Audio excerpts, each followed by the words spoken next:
Now we're on. We're on. How's it going, John? Uh, it's going well. How are you, Eric? I'm all right. Welcome to Mostly Security. Episode 48. Okay, hey, we're almost to 50. That's awesome. Getting close. That means it's been almost a year, or I guess, yeah. Because I guess that's in actual episodes because we didn't actually put out the first few. We start at number 6. Right. Out there. Yeah. So what's new this week? I guess more basement stuff. I painted my door and put in a door and the trim and cut all the trim and put a sink in a bathroom. So a lot of Wow, you're doing manual labor there. yes, manual labor. Hey, no, I'm all about that. That's good. I know. I would like to do some coding though, because I do have a cool little project I'm working on that at some point I will talk about on the podcast. Not quite yet. Not quite yet. Little teaser there. There Yeah. you go. So I was doing a little bit of manual labor on this past weekend, and we were putting in some fence posts, and then it was cold outside, but I got stung by a yellow jacket on my hand, like right on my pinky, like on the knuckle of my pinky. And it was the sort of thing that we were like almost done. You're laughing because you saw my hand on Monday. But yeah, we were almost done. I had like 5 or 6 T-posts to put in and anyway, and it was, man, that thing hit like a truck.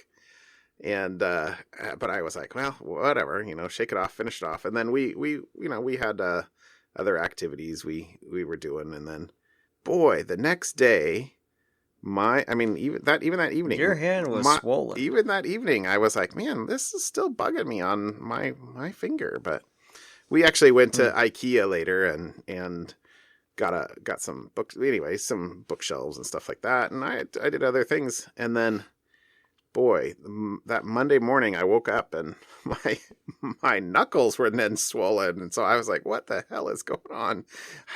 I get to work, I go to work, and yeah, my hand was like a balloon. So it seems to be better now, but I kept people would say, "Hey, you got stung by a bee," and I'm like, "No, bees are nice." It was a yellow jacket. I think John Syracuse would beg to differ. Well, I do not understand how somebody who is so pedantic in so many areas of his life can be so frivolous about such yellow an important jacket, thing. stingy thing. Yes. So, anyway, you'd have to listen to ATP, Accidental Tech Podcast. I don't know, sometime a couple months ago. It was funny to catch that, but. Yeah, that was pretty funny. But anyway, yeah, it's cold enough. It's November. Yellow jackets are supposed to be dormant or dead. But anyway, I did get my revenge on the nest, but... I didn't hear that part. Oh, okay. Oh, yeah, well, this was a ground nest, which is basically why I had angered it, was I was evidently walked too close or something. But it's okay. It's the way it goes. All right, we should actually talk security or something like that. I did have one piece of follow-up. Yeah? Yeah, well, a couple weeks ago, you in your JavaScript hating self were cackling over the vulnerability in the jQuery plugin that did file uploads. But I have more JavaScript complaints after some... day job this week, but we can skip those. Yeah, it is fun. Well, this follow up, or it's not directly related to the JavaScript vulnerability, but there was a similar vulnerability I saw come through that was also in a upgrade library for Java used in struts. So this was the file upload. Yep. Struts. It was related to the Equifax vulnerability. Mm-hmm. From was that last year? It's 2 years ago now, isn't it?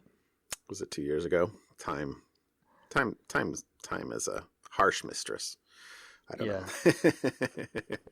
But anyway, so this is a class. Here's basically a quote: a Java class that can be manipulated in such a way that when it is deserialized, it can write or copy files to the disk in arbitrary locations. Furthermore, while the object can be used alone, this new vector can be integrated with YSOSerial, which I actually am not familiar with, but to upload and execute binaries in a single deserialization call. So definitely another one of those, hey, not a good idea. But to be honest, this is a target rich environment. You're accepting user input. The user's uploading a file of some sort, or obviously that's why you're using the file upload plugin. And there's lots of places where that's necessary, right? So they're sending a document, they're sending a picture, they're sending whatever it is, and you have to be able to receive it and put it somewhere. But if you're writing things that you are receiving from, an untrusted source to the file system of the server on which you are executing, danger, Will Robinson, danger. So anyway, I wasn't going to talk, necessarily in detail about this, but it was related and I thought it was worth a link and kind of follow up. Well, that's all right. We got to get to my favorite topic anyways. Oh, okay. What is your favorite topic? Blockchains, Bitcoins. Okay. What do you got on Bitcoin? Although I kind of spoiled it by going that route. Anyways, the article I wanted to talk about doesn't necessarily have to do with Bitcoin, except that it does. What? It You and your fun things that are not fun. Well, so this article there was a third-party website. It's called StatCounter, and you can use StatCounter to count stats on your website. How many times your website's visited, different kinds of things. Don't you remember at the very beginning of the web in like 95 when websites would have a counter at the bottom that said a little ticker at the bottom. This site was visited 74,212 times. Well, exactly. Yeah. So there is a website, statcounter.com, which uses some JavaScript which can do some count stats on your website. And the interesting thing about this attack is a group of hackers or a file was hacked, the JavaScript file that does the counting that you include in your website to do stats or whatever, was hacked. And instead of the hackers hacking that website and going after any number of the 688,000 other websites that also use StatCounter, they specifically target a single site, a cryptocurrency exchange called Gate.io. Ooh. And the goal and what the idea was for this hack, by inserting this malicious hacked StatCounter JavaScript, was it would specifically look for if a user was in their account on the Gate.io, the exchange website, and they were in a very specific URL, which happened to be the URL that allowed users to make Bitcoin withdrawals and transfers. And when the user went into that website to click on the transfer or the withdrawal, it would secretly swap out the user's target Bitcoin address to one of the hackers. And every single time it was a new one, so they couldn't really track down who the bad guy was, because it was always a different Bitcoin address. And so that's what it was instead of going after a large group, they hacked a third-party website. This sounds very movie-esque, right? This Ocean's 11. Exactly. They hacked this third-party website that's used by hundreds of thousands of websites to go after a very specific website and a very specific portion of that other website. Right. So, Oh, again, this is interesting. this is awesome. Wow. So, one of the things about maybe you can tell me this live, or if not, I'll cut this whole out. But don't the transactions eventually have to converge somewhere in order to for the person to be able to withdraw their money? Like if there's 1,000 people that go here to try to withdraw, they catch this thing and it sends us to 1,000 different Bitcoin addresses. What's the protection for, all those transactions are public, so you should be able to. In fact, I thought that I remembered a couple of years ago reading about law enforcement having built tools, or having, some companies having built tools for law enforcement to basically track Bitcoin transactions. Yeah, and there's a company, I don't remember the name of the company, but there's a company that will do tracking of addresses across a blockchain. But there's also this thing that is used kind of in the same context of money laundering. They're called Bitcoin tumblers, because whenever you make a transaction, that transaction doesn't get verified by its lonesome on a blockchain, right? It gets validated in the block. So there are hundreds or thousands of transactions in a block. And so these tumblers will generate, because all it is just a public-private key, hundreds of thousands of Bitcoin addresses, and spread them across thousands of different blocks, or, well, maybe not blocks, but thousands of different transactions, kind of make them merge together and go apart and put them together with other things and move them all around. So kind of like money laundering. If you just Google Bitcoin tumblers, you can find all sorts of information on how to do that. And then the flip side of that too is you're making an assumption that somebody actually wants to take it out of the Bitcoin blockchain. As long as they stay on the blockchain in Bitcoin and, either exchange for other currencies or buy things on the dark web with that, Bitcoin, they can transact everything all through Bitcoin and never have to actually take it out or reveal who they are. Well, this is an interesting article. This is a very interesting article, a very interesting hack. Yeah. So again, that it goes to the, hey, we include all sorts of third-party stuff. We make jokes. Well, I make jokes about Node and doing a Node. What is it? Node install, and then 5,000 packages later, I've got my string parser. Right.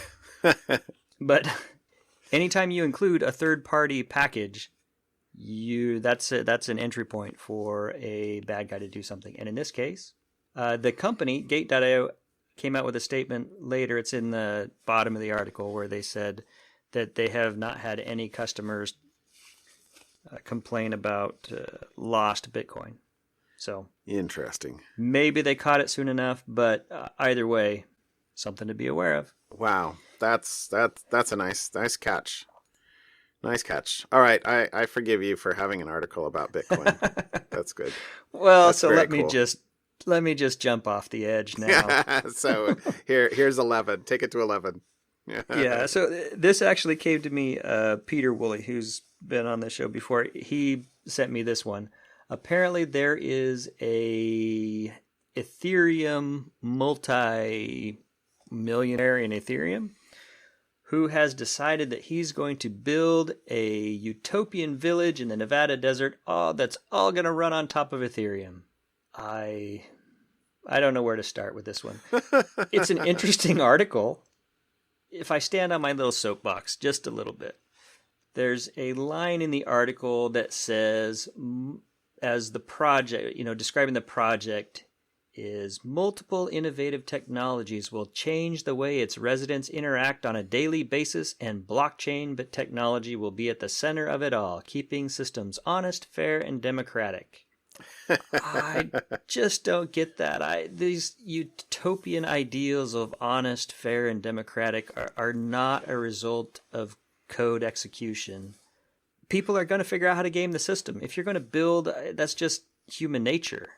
Right. The honest and fair and democratic is a an element of the character of the participants, not an enforcement or enforcing adherence to some smart contract or other set of rules.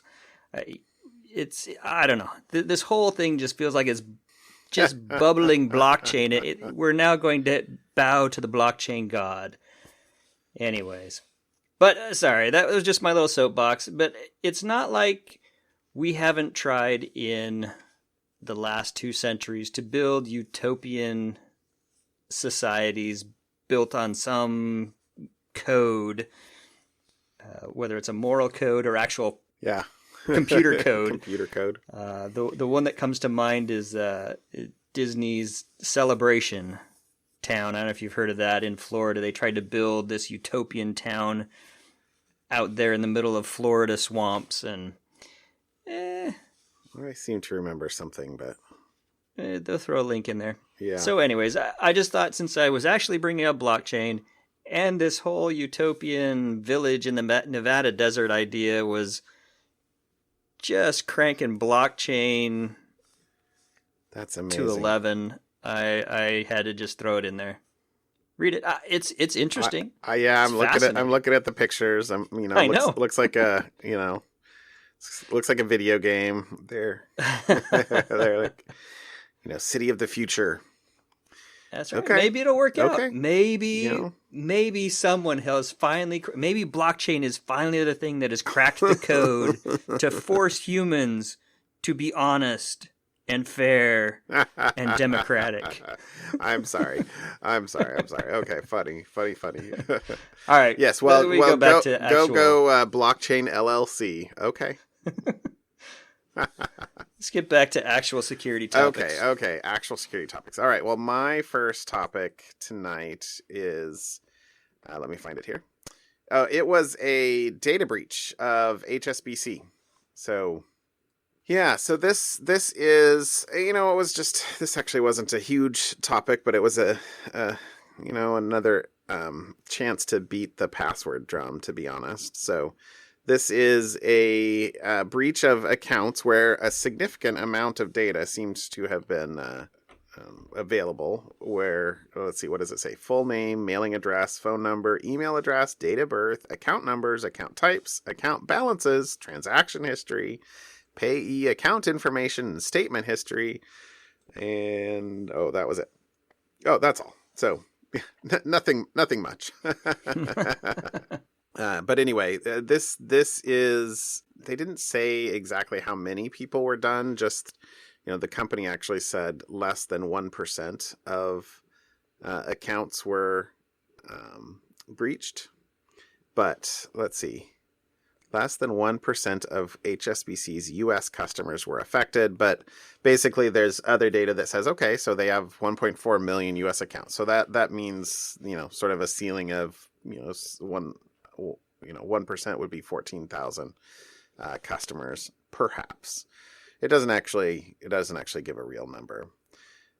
This article's a little light on details, but the technique that I thought was interesting to actually bring out here was that this is an example of a credential stuffing attack, which is, basically you have the same password and account on 2 different sites, and so they just try to use that name and password on a whole bunch of sites, and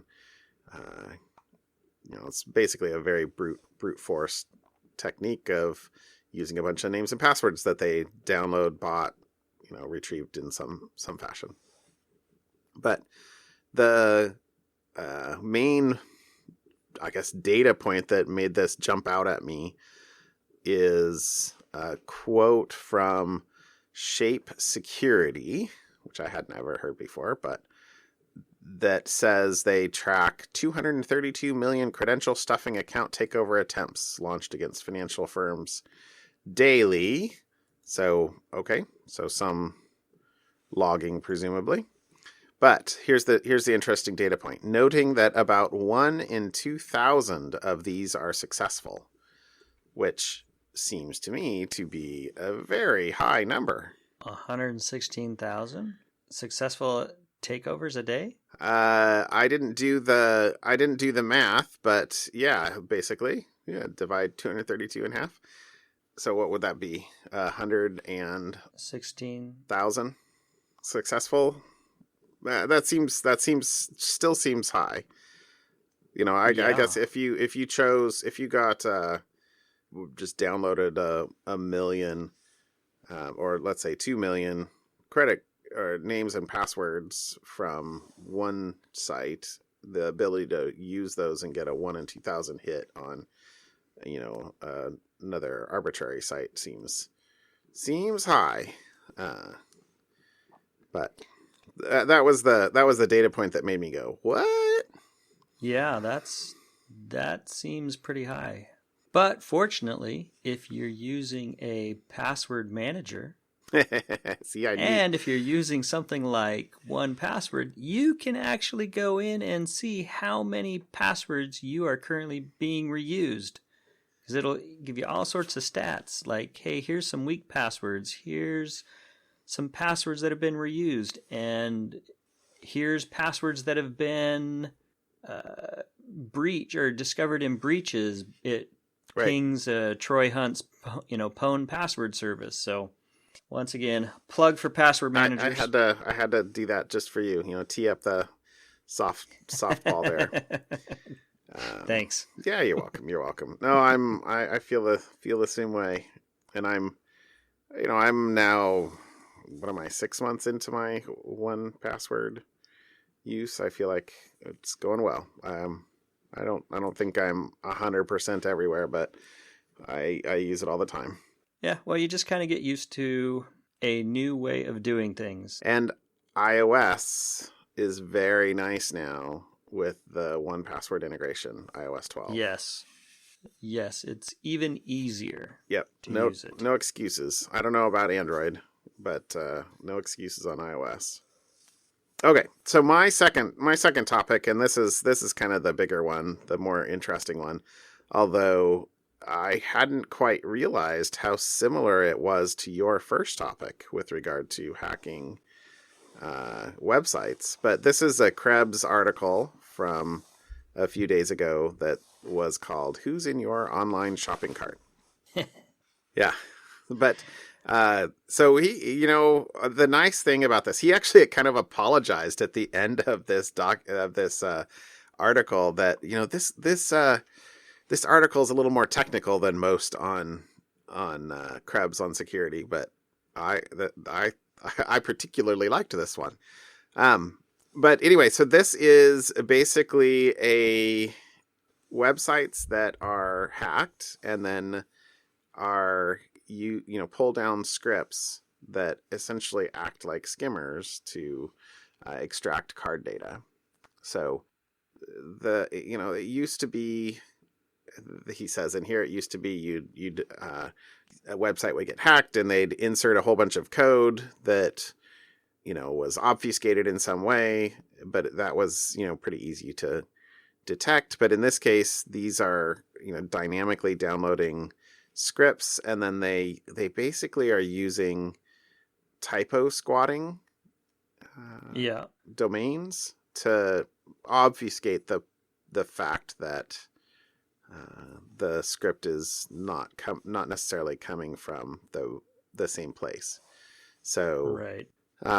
So for example, he has in here, instead of bargainjunkie.com, BARGAIN,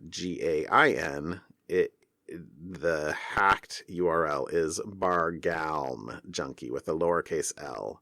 So if you're not paying attention, you'll just skip over that it's a L instead of an I. Well, yeah, exactly. But in general, I mean, a user would never see these things. They would, right. These are, hidden, silent JavaScript files that are being retrieved remotely and executed. You'd have to actually look at a network request list, or view source and look at the source to actually see these things. But yep. The other one of the other cool things in here to point out is a tool, public www.com, which is kind of a site that lets you search for who else pulls a particular piece of code. So it's, remember a couple of weeks ago when we were talking about the Android adware, where, the journalist, was sort of pulling on the thread and looking at, hey, so who else does this? And essentially what Krebs is doing in this article is expanding on how he's doing research and essentially moving from one lead to the next lead. And, one of them is being able to say, okay, well, who else pulls code from bootstrapjs.com? And, well, there's 50 other sites that use this. And so who else is, what other things do they have in common? Or when you get some of these typo squatted websites, then you can actually look, for example, at, who's the name server for them, where are they being served from, and then look at what other domains are being served on the same IPs. So, for example, let me scroll down a little bit here. Where was this one? The same IP that's serving, let's see, payselector.com and billgetstatus.com were registered, so they appear to be like payment services, but they're also Ballet Beautiful, but with a lowercase l instead of a f, or instead of a lowercase I. So the I to L is clearly one of these guys' things. Anyway, this was a great article. And then Krebs particularly likes, let me see, I pulled out a couple other notes here. Krebs really likes the association or the comparison of these to ATM skimmers, because you're basically, installing a little piece of code on the site that is, looking for things like credit card numbers being entered in forms and, sending them off, which is actually maybe a more primitive version, to be honest, than the hack that you just mentioned earlier today, that's only looking for in a particular situation where there's actual money being transferred and you've got the destination. That's a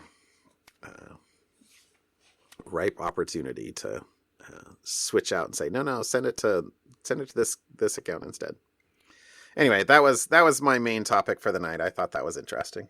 Yeah, I like the analogy to ATM skimmers. All right, something fun? Yeah, so I got 2, maybe 3. Uh-oh. I'm trying to make up. Make up for the not fun. Okay. For my not fun ones the last few weeks. So first up tomorrow, I am actually going mountain biking. Awesome. I have never been officially mountain biking on trails where they rate the trails like they do ski slopes. Green, blue diamond, black diamond, blue square, whatever the ski slopes are. These so mountain biking trails. Are you coming to work on Tuesday on crutches, is what you're telling me? No, because I have volunteered. It's a big group that's going. I have volunteered to lead the green group, which is the easy. Okay, group. So you're on the bunny slope. I'm on the bunny slopes down in Bend, Oregon. So I'll throw in a link to the trails. There are just huge amounts of trails, I guess, in the Bend area. And then the second one that I thought was really kind of cool visualization was a website that took and put in graph form, animated. I'm not sure what the right word is for this. PayPal's data sharing and who they share their data with. So they and kind of as a big flow chart. PayPal, when you sign up for PayPal, they share your data with different people, and you agree to this because you just scrolled rapidly to the very end of the large amount of text and clicked I accept and moved on. But this was a graphical representation, kind of representation in a chart showing what type of financial products are shared with, what types of fraud, what they share with fraud agencies, what they share with commercial partnerships, marketing and public relationships. they share with thousands, it feels like, of people. And all this data is publicly available on their website. It doesn't actually you don't start to feel what that actually means until you start expanding this chart. I've expanded. I can't actually read the chart anymore. Yeah, it gets so tiny. Right. So, anyways. Wow. Yeah, this looks like a D3JS sample program or something like that. Oh, you and your JavaScript. Yeah, you got someday, Eric, you'll be cool like me.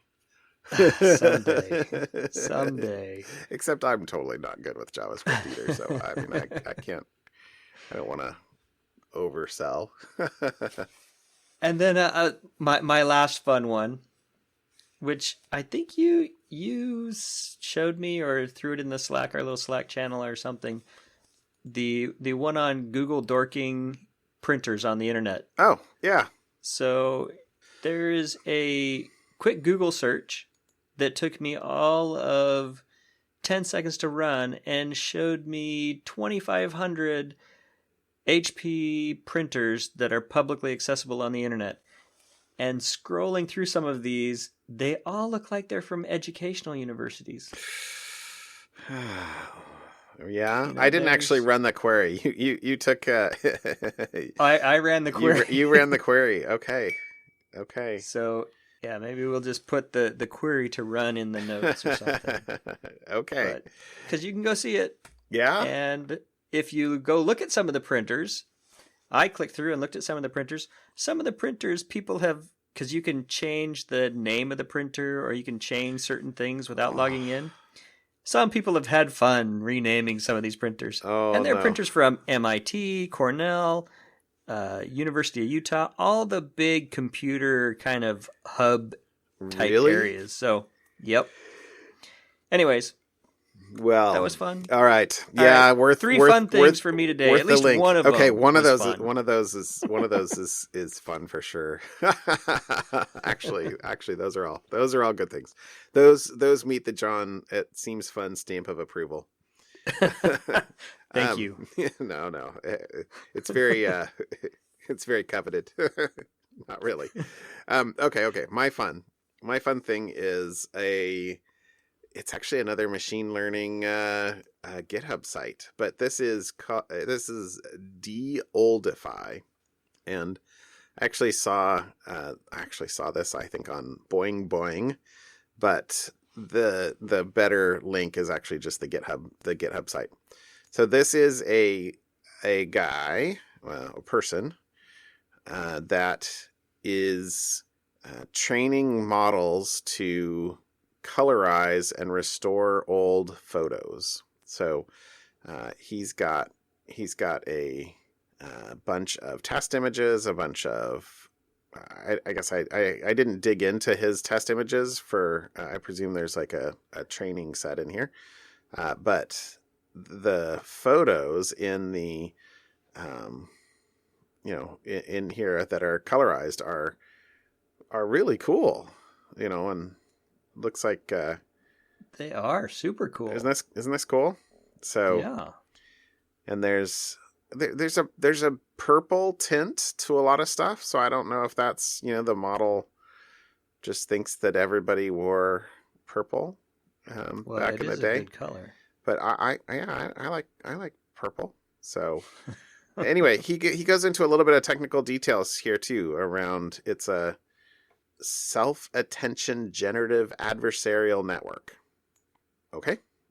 Training structure inspired by progressive growing of GANs, but which is a generative adversarial network. But anyway, this is cool. I thought this was worth kind of poking around on, and there's a bunch of info here about if you want to basically clone it and play around with it. My wife has a bunch of old pictures from her grandmother, like of her great grandparents, fishing. I wonder, take some, and we digitized them all. If we take some of those and run them through this might be fun. Yeah. So check that out. Actually, oh, look at that. He has an update as of just a day or two ago. Let me look. It says, "Wow, this really blew up." So I threw this in the notes a while back, but let's see. He doesn't have. Well, there aren't any open pull requests, so but he's closed 11 issues lately. So which look like they were submitted by a number of different people. So anyway, cool. So check it out. Yeah, it would be really cool if you had some personal photos from your ancestors that you were able to train it, and then run on those and see what they came up with. That would be pretty cool. Well, that's cool. All right. Well, let's call it a show, shall we? Call it a night. I'll talk to you later, Eric. All right. Bye, John.